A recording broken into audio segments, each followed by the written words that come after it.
রিমান্ডে নেওয়ার জন্য এবং এর পেছনে আমাকে কেন সে মারতে চায় তার জন্য অনুমতি নিয়ে আমরা আজকে হাসিল এবং সেই আসামিটা আমি দেখলাম সে আসলে ওই ছেলে আমাকে হুমকি দিয়েছে কিনা এবং তাকে সরকার কী করে থানায় ধরে দেয় তারা অরিজিনাল লোককে গ্রেপ্তার করেছে এই জন্য দেখা যায় থানা দিয়েছে। আচ্ছা, ওই ছেলে দাবি করছে সে আপনার ভক্ত, আপনি ফোন ধরেন না, এ কারণে সে ক্ষুব্ধ হয়ে এই কাজ করেছে। আপনি কি তাকে ক্ষমা করবেন নাকি আসলে কি ভক্ত না কি মনে হয় আপনার? সম্পূর্ণ মিথ্যে বানার। শুনেন, যে কোনো আসামি ধরা বলে সে নিজেকে বলে আমি নির্দোষ, আমি কিছু করিনি, এটা ষড়যন্ত্র, এইসব কথা বলে। সে যদি আমার ভক্তই হবে তাহলে ভক্ত আছে, ভক্ত তো আমার ফোন করতেই পারে, অস্বাভাবিক কিছু না। কিন্তু আমার ফোনে আর আগে কোনো আমি ফোন আসেনি, আমি আমার নাম্বার আমি হাতিল থানাকে ওসিকে দেখেছিলাম, দেখেন সে আর আগে কোনো ফোন দিয়েছে কিনা।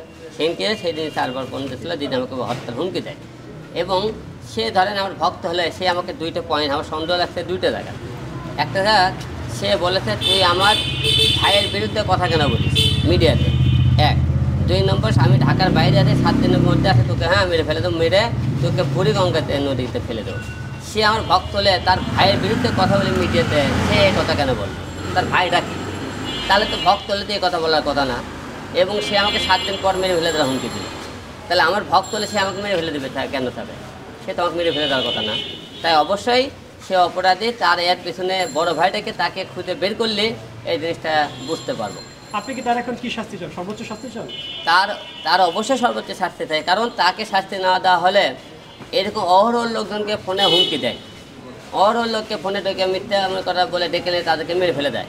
শুধু এই আসামি শাস্তি নেয়, এর সাথে আরও আমি আমাদের প্রধান ডিবি কমিশনার ডিবি হারুন ভাইকে একটা কথা বলতে চাই, যে আপনারা আমাকে 17 তারিখে হামলা হয়েছিল, যে আসামিগুলোকে ধরেছেন সেই আসামিগুলো যেন লোক দেখানো না হয়। এবং আপনারা ধরার পরে তাদের আমি কোনো দেখতেছি না, তাদের শাস্তির ব্যবস্থাও দেখতেছি না, তাদের রিমান্ডে নেওয়ার এই বিষয়ে কিন্তু আমি দেখতেছি না।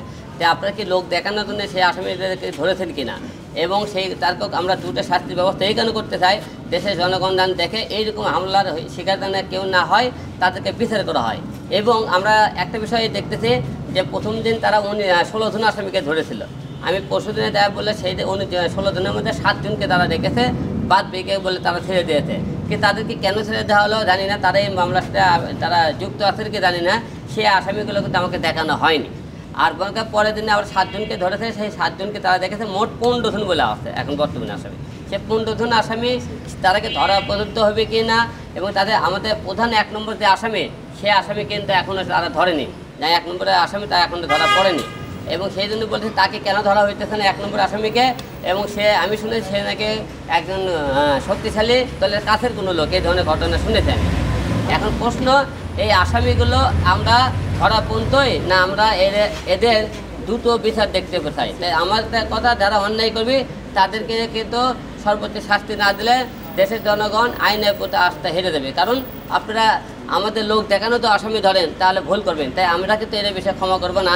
সেই আসামের যতক্ষণ পর্যন্ত সর্বোচ্চ শাস্তি না ব্যায়াম করতে ততক্ষণ পর্যন্ত এটা নিয়ে কথা বলতেই থাকবো। আচ্ছা, আপনাকে ফোনে কি কথাগুলো বলে হুমকিটা দিয়েছে? মানে ফোনে সে বললাম তো, ফোনে আমাকে বলেছে তুই আমার বড় ভাইয়ের বিরুদ্ধে কথা কেন বলিস, এবং তুই আমি ঢাকার বাইরে আছি, 7 দিন পর তোর আসামি নেবে বুড়িগঙ্গা নদীতে ফেলে দেবো। সে ফোনে আমাকে এই সমস্ত হুমকি দেয়। আচ্ছা আলম ভাই, আপনি নির্বাচন কমিশনে একটা পুনর্নির্বাচনের জন্য আবেদন করেছিলেন, সেই চিঠিটা তারা গ্রহণ করেছিল, সেই বিষয়ে কোনো উত্তর আছে কিনা? আমরা জানি ইতিমধ্যে তারা গেজেট প্রকাশ করেছে, এই বিষয়ে আপনার এখন প্রতিক্রিয়া কি? প্রধান নির্বাচনের কাছে আমরা যে চিঠি দিয়েছিলাম সেই চিঠির উত্তর দেয়নি, দুঃখজনক। এই বিষয়টা আমি তীব্র নিন্দা জানাই। একটা কারণে তারা আমাদেরকে সেই চিঠির কেন উত্তর দিল না, উত্তর না দিয়ে তারা গেজেট পাস করলে তো এবং ফলাফল কেন বাতিল করা হবে না? এখন দেশের জনগণের একটা কথাই যে বলে যে এই প্রধান নির্বাচন এবং ইসির মনে করে আন্ডারে নির্বাচন করা সম্ভব নয়, এই কথাটা সত্যি। কারণ তারা একতরফা তারা নিজেদের ক্ষমতায় ব্যবহার করে তারা নির্বাচনের কিন্তু ফলাফল ঘোষণা করতেছে, জোর করে তারা যে নির্বাচন করতেছে। কারণ আপনারা সবাই বলেন সাক্ষী প্রমাণ এবং আইনের ওপর কেউ না, আমরা তাদেরকে ভিডিও ফুটেজ দিলাম এবং প্রতিটা কেন্দ্রে আমরা এজেন্ট ব্যাংক কাছে তাদেরকে তথ্য তুলে ধরলাম, তারা এদের কোনো বিচারই ছিল না। মানুষ যদি মনে করে সাক্ষী প্রমাণ আপনি ফুটেজ বিচার না পায়, তা প্রধান নির্বাচনে তার কেমন করে বিচার? তাই এই নির্বাচনে অন্যের কোনো নির্বাচন করা সম্ভব না। এবং আমি এটা হাইকোর্টে রিট করব, তাদেরকে চিঠি দেবো এই গেজেট কেন বাতিল করা হবে না, এবং মনে করেন হলে যে ফলাফল কেন ঘোষণা করা হলো, এবং আমি যে চিঠি দিলাম তার উত্তর কেন দেওয়া হলো না, আমি এই বিষয়ে আমি হাইকোর্ট থেকে আমি প্রধান নির্বাচনে 2-4 ভিতরে আমি চিঠি দেবো, আমি তাদের বিরুদ্ধে একটা আপিল করবো আর কি। হিরো আলম ভাই, আপনি তো সাধারণত শিল্পী মানুষ, আপনি গান করেন, আপনি অভিনয় করেন, এখন রাজনীতিতে এসে যে থানায় থানায় দৌড়াতে হচ্ছে, নির্বাচন কমিশনে দৌড়াতে হচ্ছে, এতে এখন আপনি কি এগুলো নিয়েই থাকবেন নাকি আবার আপনি আপনার আগের জায়গায় ব্যস্ত হবেন? না, আমি আগের জায়গায় ইতিপূর্বে কাজ শুরু করে দিয়েছি, কাজ করতেছি। কাজের পাশাপাশি মনে করেন আমি যদি এটা নিয়ে কথা না বলি, দেশের মনে করেন আইন, তারপর দেশের যে জনগণের ভোটের অধিকার একবারে মনে করেন একটু মিথ্যে হয়ে যাবে। কারণ আমাকে মারধর করছে, আমাকে মেরে ফেলেছে, সেদিকে তার তো বিচার না হয়, জনগণ এরকম হিরো আলমের মতো আরও অনেকে মেরে ফেলে দেবে, তাদের বিচার পায় না হলে জনগণকে তো আস্থায় ফেলে দেবে অনেক কাছে। এবং আমি মনে করি প্রতিবাদ করতেছি মানুষের ভোটের অধিকার ফিরে আনার জন্য। আমরা তো প্রতিবাদ না করে, আমরা সবাই তো নিরাপত্তা নিজের কর্মজীবন নিয়ে ব্যস্ত থেকে, তাহলে দেশের জনগণের নিয়ে কেউ কথা বলবে না, সত্যর পথে কথা বলবে না, কেউ মনে হয় না মানুষের পেছনে কেউ আর আসতে পারে। দেশে তো অনেক রাজনীতিবিদ আছে, এত রাজনীতি থাকতে আপনি কেন একাই এটা লড়ছেন?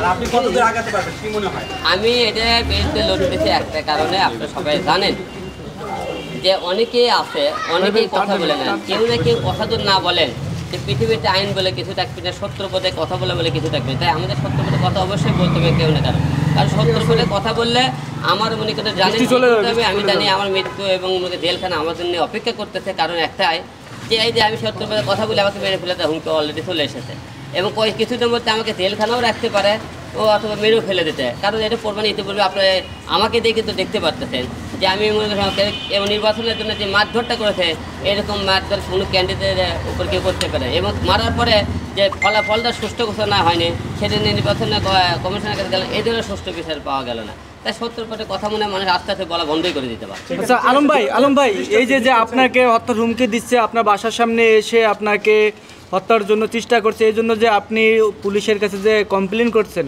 তো পুলিশ কি আপনার সিকিউরিটির জন্য কি কোনো ব্যবস্থা গ্রহণ করবে, কি এই ধরনের কোনো আশ্বাস দিচ্ছে? এই ধরনের কোনো আশ্বাস দেয়নি আমাকে, এখানে কিছু আপনি ব্যবস্থা রেখেছে, তা পুলিশ মনে করেন একটি পড়া দেয়। আর 2 নম্বর কথা, এখানে আমাকে যারা হামলা করেছিল তাদের সিসি ফুটেজে কিন্তু সেই যে 6 জন সকালবেলা ভোরে আমার অফিসে আসে মনে করেন হামলা করেছিল, তারা মনে করেন আমরা ভিডিও ফুটেজ পেয়েছি, হাতিদের থানা সেই ফুটেজগুলো নিয়ে গেছে এবং সেটারও আজকে কোর্ট থেকে আমি রায় দিয়ে এসেছি তাদেরকে ধরার জন্য।